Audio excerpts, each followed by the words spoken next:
na Oktubre, tatalakayin natin kung may katotohanan sa likod ng iba't ibang mga kwentong katatakutan o kathang-isip lamang. Totoo ba ang mga kwentong kababalaghan sa ilang kalsada ni DT sa Pilipinas? Madalas ang aksidenteng nagaganap sa lansangan. At ang iba nga sa mga ito, sinasabing may bahid ng kababalaghan. Ang tulay ng prinsesa sa Tayabas, Quezon, sangkot daw sa mga aksidente sa probinsya dahil sa hindi matahimik na kaluluwa ng prinsesa. Ang bitbukang manok naman sa Atimonan, Quezon na pamoso sa mga aksidente.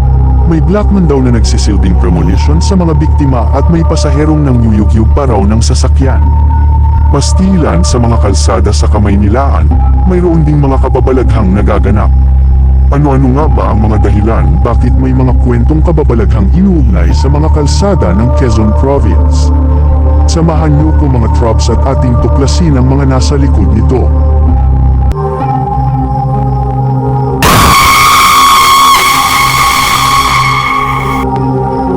Nangyayari ang mga aksidente sa mga lansangan, at ang ilan sa mga aksidente ay pinaniniwalaang may mga kwentong pinagmumultuhan.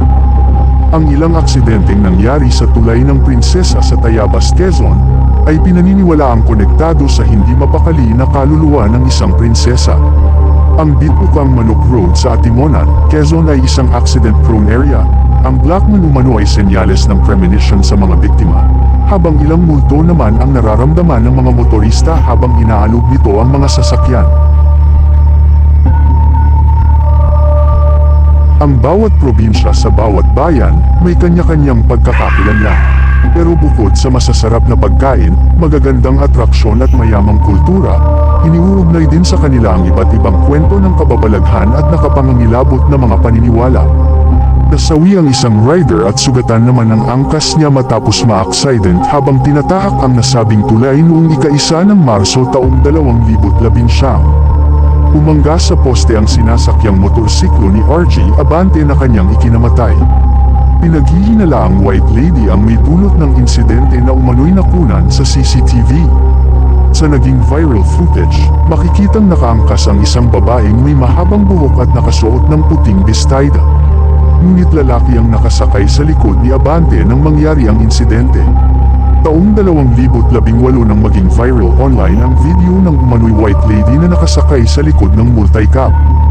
Pahayag ng uploader na si Patricia Camille Alvarez, napansin nila ang babaeng may mahabang buhok habang binabagtas ang Old Zigzag Road sa Atimonan, Quezon, bandang alas 12 ng hating gabi noong ika-14 ng Agosto.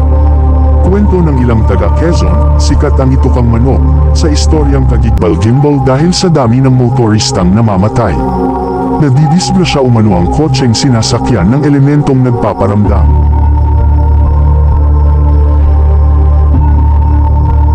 Ako, then napatingin din ako, biglang may nakita rin talaga akong shadow talaga. Mahaba talaga ang buhok.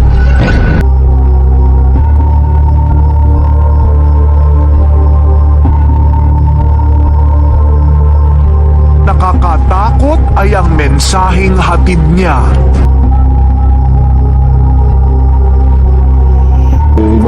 Kaya nakita ko doon sa mirror ko, may nakaupo na babae sa upuan ng patay na pasyente. Pinilit pakalmahin ni Sendo ang kanyang sarili para makaiwas sa aksidente. Diretso lang ako hanggang doon sa baba. Sa park, kasi may ilaw na doon.